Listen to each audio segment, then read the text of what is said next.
Kia ora.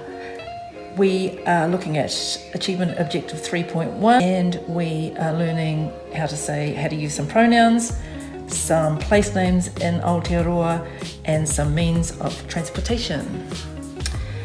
Kei te haere rāua ki te whanganui a Tara, mā runga motoka. Kei te haere tāua ki kirikiri roa, mā runga kaipuke. Kei te haere kōrua ki tāmaki makaurau, mā runga iata. Kei te haere māua ki Waitangi, mā runga kaipuke haere raro wai. Kei te haere mātou ki Moiraki, mā raro.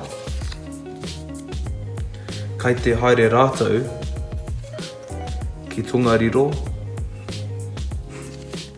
mā runga waka ātea. Kei te haere tātou ki Te Puke, mā runga kutarere. Kei te haere ahau ki Whangarei, mā runga hoiho.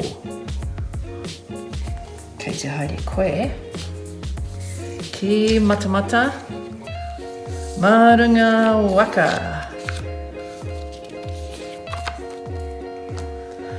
Kei te haere ia ki o Tautahi, mā runga topa topa.